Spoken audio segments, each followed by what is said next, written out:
Great. Hello.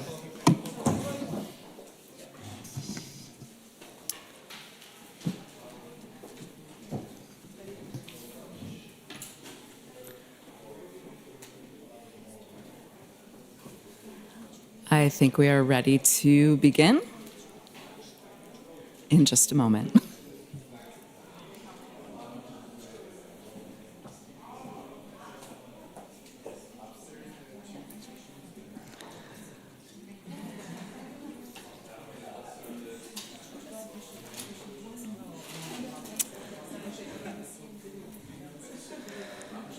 Okay, welcome everyone. I would like to thank our panelists. I would like to thank you attendees as well as the media for joining. This event is titled Securing the Future of Road Freight, How Zero-Emission Trucks and Buses Shield Economies from Global Shocks. The event is so titled because as geopolitical unrest grows alongside misinformation and uncertainty, science, technology, and economic security rise in value as an anchor and trusted North Star. Zero-emission freight is not only a climate solution, it's a salve for energy price shocks. The transformation of commercial vehicles to a pollution-free future is a resilience solution. Ensuring energy and economic security, fostering healthy industry competition, growing future-proof, well-paying jobs, and improving air quality while mitigating climate disruption. The Global Memorandum of Zero-Emitting Medium Heavy-Duty Vehicles sets the international standard for Paris-aligned goals within the sector. 100% zero-emitting new sales of trucks and buses by 2040, an interim target of 30% by 2030, aligned in order to achieve net zero by 2050. Currently, there are 40 countries that are a part of this community that have made the commitment to the Global MOU. That reflects 40% of the world's GDP and 1 in every 5 medium heavy-duty vehicles on the road. Today, we will be pleased to welcome new countries and endorsers to the MOU, to launch a new global green road corridor that will connect regions across the world and serve as a straight path to help support the achievement of global MOU goals, and to welcome a new co-lead to the global MOU. It is my delight and pleasure to first welcome a functioning clicker. Nope. Anyone?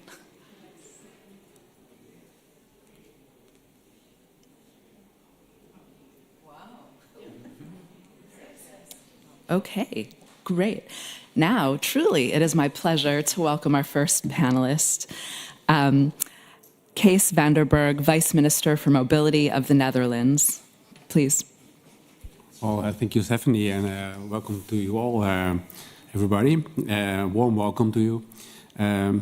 Ladies and gentlemen, just a few years ago, and I know I was here, we thought the emission of trucks and buses were considered hard to abate. But today, we know that we can reduce emissions drastically and timely. We see that vehicle manufacturers have expressed strong ambitions for the zero-emission share of their new sales from 2030. And we know from many studies that these vehicles are not only available, but they're also increasingly cost competitive. And this does not mean that we can lean back, consider our job done. Similar to what's being done around the world for solar and for wind power, we need to secure investments to make the transition, the real transition for trucks happen, and to make prices drop more. And that, ladies and gentlemen, that will require action by governments, by investors, by fleet owners, OEMs, that all present here in Leipzig these days. And to support the trend and transition in the Netherlands, we have several policy measures in place, both on the demand side as on the supply side. And the Netherlands has long prioritized transport innovation. We view zero-emission freight as essential to economic competitiveness. And the transition is challenging, as the margins are low. We are looking at decarbonizing transport. We're looking for international cooperation. That is essential, for example, through green corridors. If we want emissions of transport to be aligned with the Paris Agreement, and we need clear ambitions and a vision. That is why the Netherlands, together with NGO Calstart, thank you, has initiated the Global Memorandum of Understanding for zero-emission medium and high-duty vehicles. We need to think about a longer, shorter name. 3 years ago only, at the COP in Glasgow. Signatory countries and endorsers of the Global MOU expressed their aspiration to have all new sales of trucks and buses to be zero-emission by 2040.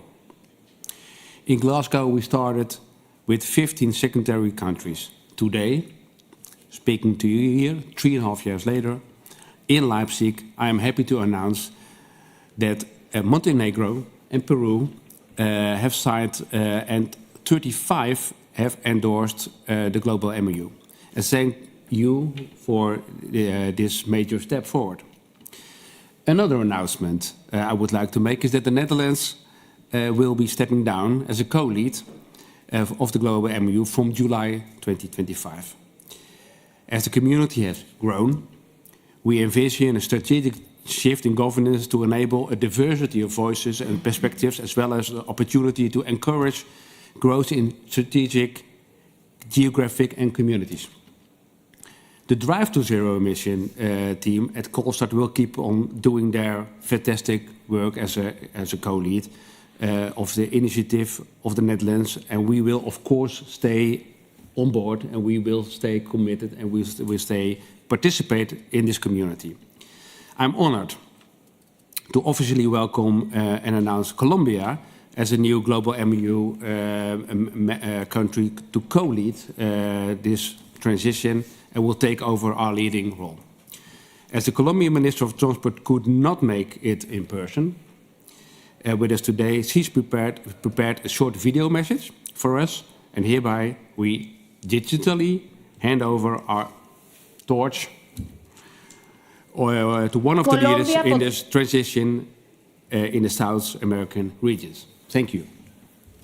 Thank you very much, Kees.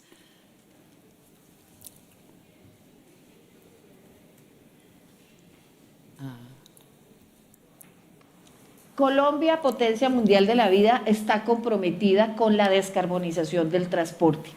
Como nuestro presidente Gustavo Petro lo ha solicitado, somos también líderes en estos procesos que llevan a la transición energética, especialmente en el transporte.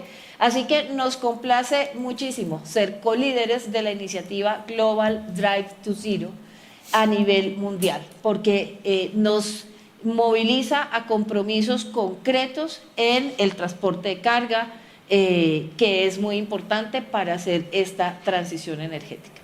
Colombia hoy le puede decir al mundo que está lista para una transición justa, ordenada y basada en la vida.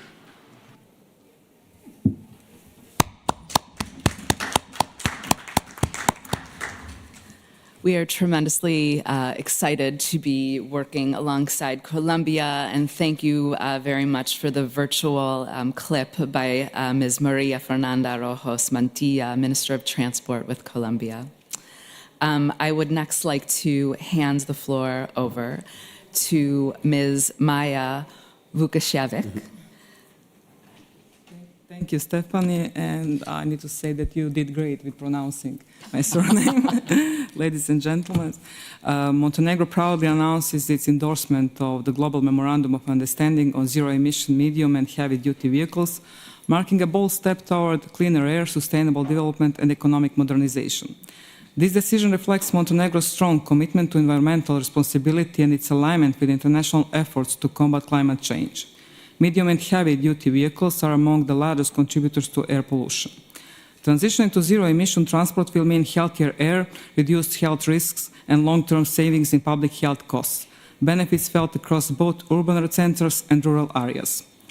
Montenegro views this transition not only as a climate imperative, but as a strategic opportunity to modernize the freight and logistics sector, strengthen energy security, attract sustainable investment, and create green, well-paying jobs.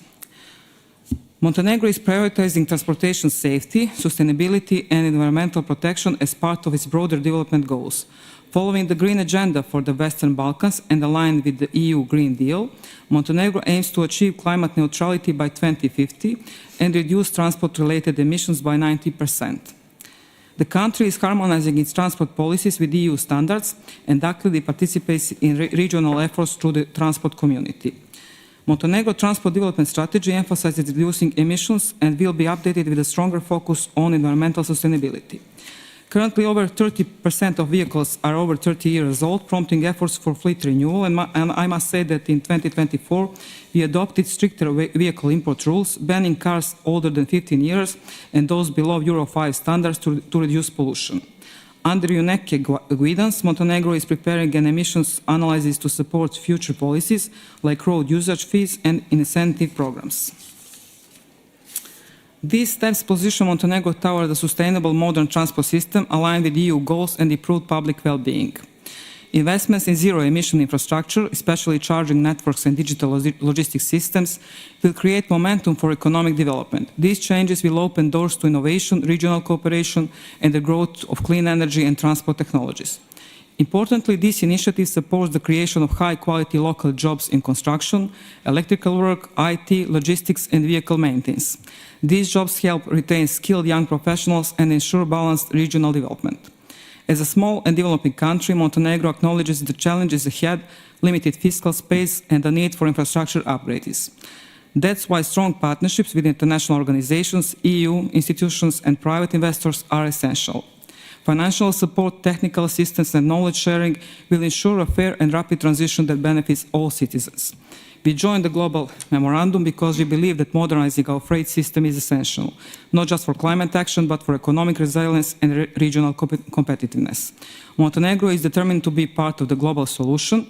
The shift to zero-emission transport is a smart, forward-looking strategy that protects the environment, strengthens the economy, and ensures a healthier, more sustainable future for all citizens of Montenegro. Thank you.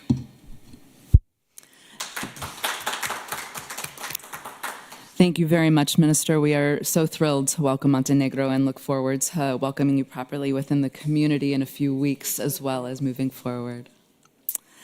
Next, we'd like to turn, for an industry perspective, to DHL's Nicola Leske. Thank you, Stephanie. And first of all, I'd like to say I'm so heartened by what I've heard from the speakers before me about international cooperation, environmental protection, modernizing freight. It's just, especially in these times that we're living in, I feel that's very heartening. Now, from the industry perspective, now DHL, logistics, biggest logistics provider, and let's be very frank here, logistics industry is not a clean industry, right? By any stretch of the imagination. But the good thing is that we at DHL, our executive board, everyone down to the front lines, we are extremely committed to reducing emissions. And we have a pretty good track record too. We started, I think we put our first goal out to reduce carbon emissions by 30% by 2020 compared to 2007, and we made it a year early even. And now our goal is to get to net zero by 2050. And we love a challenge at DHL. I mean, we're challenged every day just transporting things, be it a wind turbine, be it an animal, be it your personal medicine, anything. We love a challenge.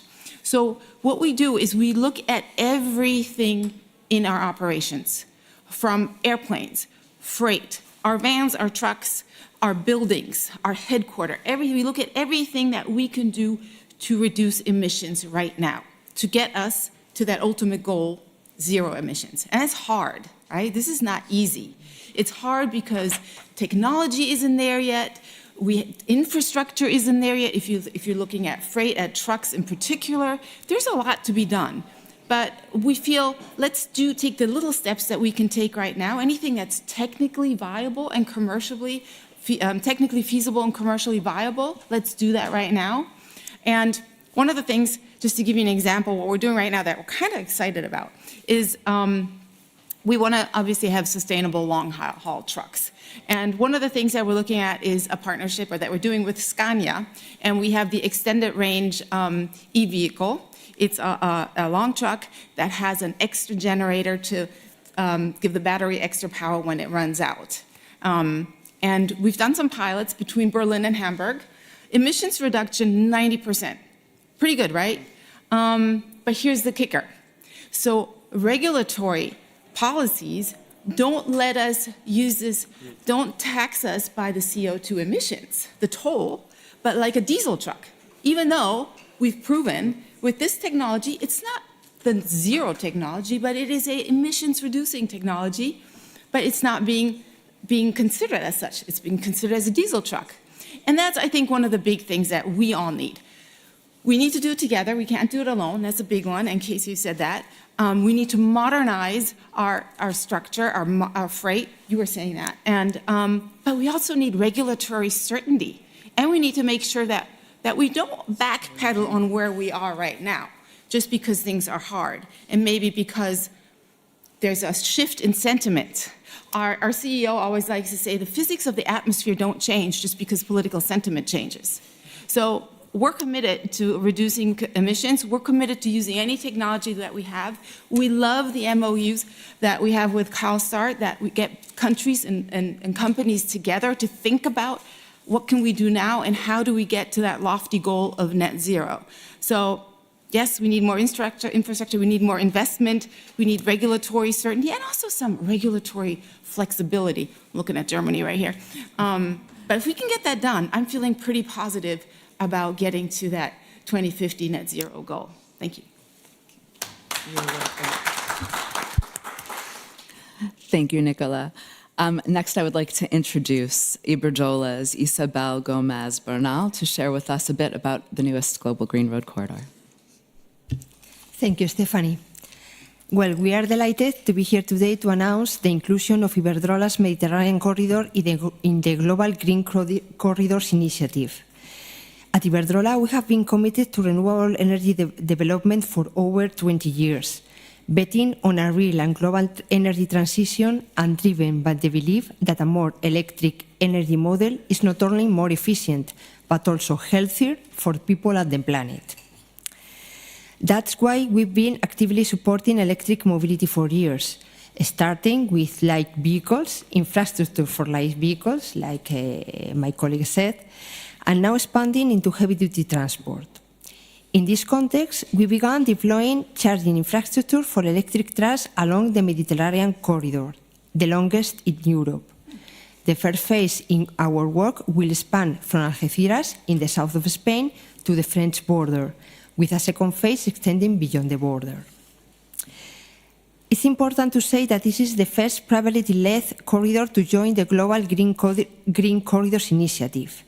We are developing it in collaboration with key private partners, including logistics operators like Disfrimur and Primafrio in Spain, and charging providers such as BP Pulse. Together, we aim to accelerate the electrification of heavy transport. The infrastructure we're building, mainly in logistic hubs along the corridor, will serve as a foundation for future public-private partnerships that are essential to create a resilient energy and transport systems. This corridor also has been home to the first public megawatt charging system charger for heavy electric trucks in southern Europe. As mentioned before, these green corridors must be powered by renewable energy and supported by a robust grid, one capable of integrating renewables and reliably delivering electricity to all sectors, including transport. In this context, investment in grid infrastructure is crucial to enable this transition. Clean energy providers play a vital role also. First, as developers of renewable energy, and second, as fuel suppliers for the next generation of trucks. The main theme of the 2025 ITF Summit is transport resilience to global shocks. We all know that the industry thrives when there is market certainty and the ability to plan. Global shocks, such as natural disasters, economic crises, wars, and commodity price volatility, create uncertainty. Electrified transport enhance resilience, as zero-emission technologies rely on local power generation rather than imported oil, which is subject to geopolitical and market disruptions. Moreover, transport electrification helps reduce the cost of goods, since transport is a key inflation multiplier. This leads to a greater price stability for consumers also. In short, Iberdrola is proud to join this global initiative and remains firmly committed to achieving zero-emission heavy transport. Thank you very much.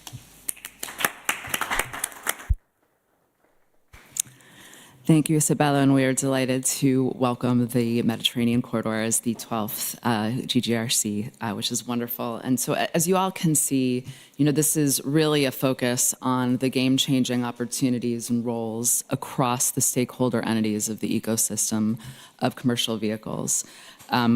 We are grateful to the ministers, to our industry representatives, and to civil society that are all coming together in order to build a future that is clean, that is secure, and that is reliable. And I once again want to express a profound gratitude to the Netherlands. It has been nothing short of a gift and delight to work with you all over the years. And with that, I'm pleased to open it up to audience questions.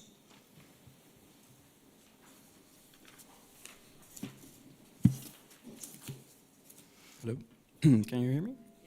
Nice. I have a question targeted towards the industry perspective. So when looking at the MOU ambition that we have set for 2040, it's 100%. And oftentimes this number creates a bit of a difficulty because it excludes certain technologies potentially. I'm wondering, how do you look at it, and why should we embrace this target, and why is it possible? The 100% zero emission target for 2040 for trucks and buses. Sorry.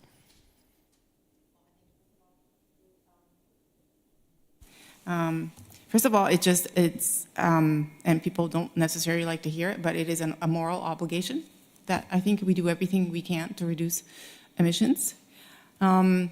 If we look at trucks in particular, long haul, medium, and heavy-duty trucks, they cause a large part of the emissions.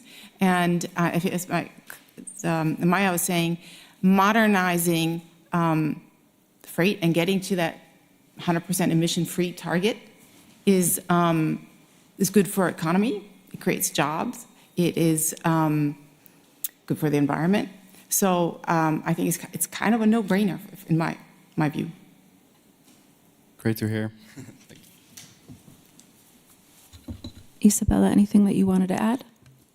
Oh, yes, I would like to add that if you think from a country perspective, also 100% electrification of trucks improves your economics as you stop from importing oil, and also you get more efficiency, as electric trucks are much more efficiency. In short, your country economy improves, and that this is a thing that we should look at also. That is such an important point. Thank you for the question. Others? I have a question. So ASEA released their numbers of trucks sold recently, and we saw a decline in diesel truck sales, but we saw a big rise in percentage of electric truck sales. So we're now, I think, at 3-point-something new sales that are electric. The Netherlands was responsible for 25% of that growth. And we were speaking a little bit before the panel that the Netherlands is like a poster child where it seems to be working. So my question is directed towards the Netherlands. What would you say are kind of the main success factors that worked in the Netherlands that can be replicable in other countries, not only in the EU, but globally? Thank you for your question. I think, like I mentioned, it's a matter of incentives on the demand and the supply side. That's I think the magical mix. And I think we also there was huge investments in cleaner trucks. Good to mention, paid by the industry, paid by the logistics parties. And we said, if you pay a certain amount of a fee or a tax, and we collect the money and we make the transport as a whole more future-proof, well, there is a broad support from the whole sector, because every single company knows they have to make this transition, but they're waiting for each other. And if the government says, oh, well, we take the lead in collecting the money and creating the circumstances in which the whole industry can transform, I think that was, one of the main successes. And it's, well, actually, the Ministry of Finance was not so in favor of this instrument, because we collect the money and we spend the money. That's normally the task of the Ministry of Finance. But I think this is one of the main elements for a successful transition. But we're not only successful, because we also face all kinds of different difficulties. And I think one of our next challenges will be the grid. We're investing a lot in expanding the grid, not only by length but also by power. Well, we have to keep up with the grid. Have to keep up with the growth of the number of trucks that are on the roads. But that will be our next challenge. And then again, we're gonna use the sector to co-finance these developments, not only by public charging stations, but also by charging stations in private ground. So we try also, it's demand, supply, public and private. I think this mixture will guarantee the most success. If I may add something. First of all, Netherlands is one of the countries that is like our perfect examples that we show that a country can be carbon neutral in our operations. But what you just mentioned, Kees, is one of the things that we see is the infrastructure. We've started building some of our own charging stations, and we have trucks in Europe and in the US, electric trucks, and it helped a little bit under the IRA Act in the US to build more infrastructure, but of course it's not enough. It really needs a big investment, because you can have the most beautiful trucks in the world. If you can't charge them, nothing you can do, right?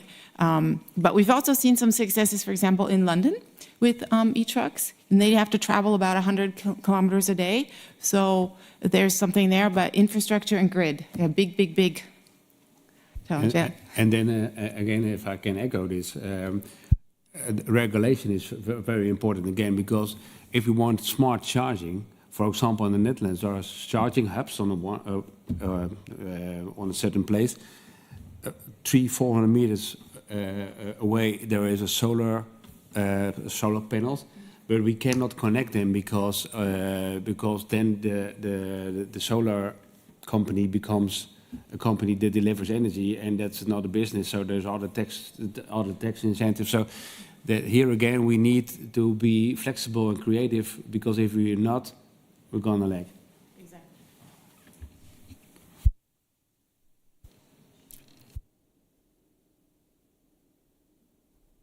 There are examples that we can do it. Thank you, Nicola and Kees. Any other questions? I have one more. So kind of looping in on the topic of infrastructure and charging, maybe a question to the industry partners. Do you see within the EU specifically the AFIR targets being sufficient and an effective instrument for that, or is something else needed, or what's your take on kind of the implementation of infrastructure through country regulation in the EU? I can take this one. Well, I think that AFIR regulation is good, because it's something to start from.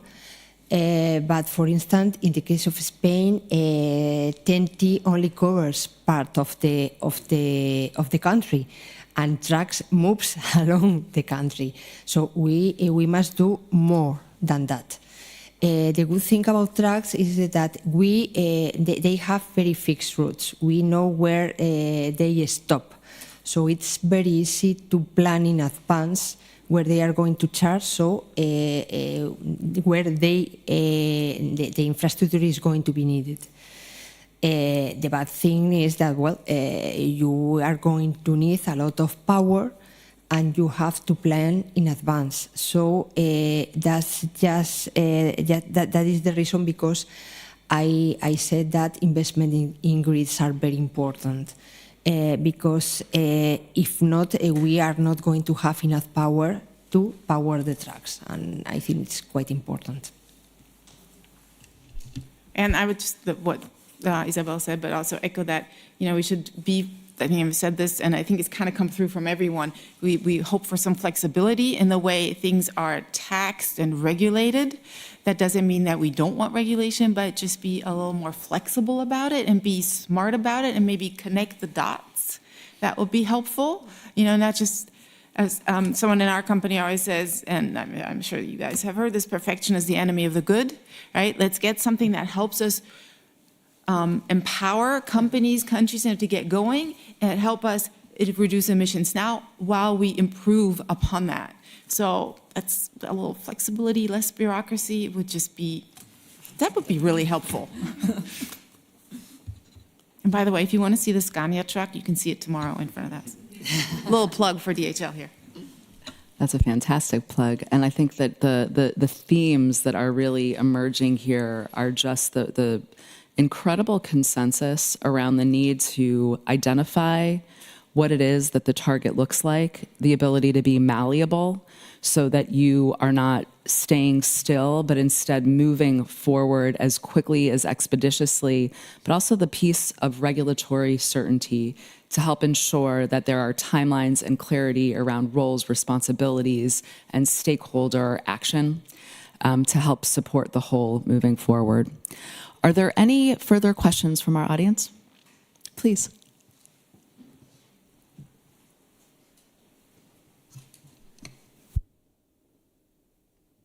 Hi. Okay, I wanted to find out what the maybe strategies can be adopted for West Africa, maybe like Nigeria, to quite a lot is going on in Netherlands, like I've heard. And then I see there's been a lot of focus on Eastern Africa. That's Kenya, Tanzania. But there's little or maybe nothing going on in West Africa, Nigeria. So I don't know, I would, to the industry partners, I want to find out what are the challenges Europe is, facing to come into Africa. What support programs can we, get on to get this zero-emission targets also coming? Thank you for that question. So I have to say, I would probably have to get back to you on that. I do know we have the pretty big operations throughout Africa, and I know we have about 41% electric vehicles, electric trucks throughout the world. And we hope to get that to about 66% by 2030. Now, Nigeria specific, Africa specific, I do not know, but if you give me your name afterwards, I can get back to you on that.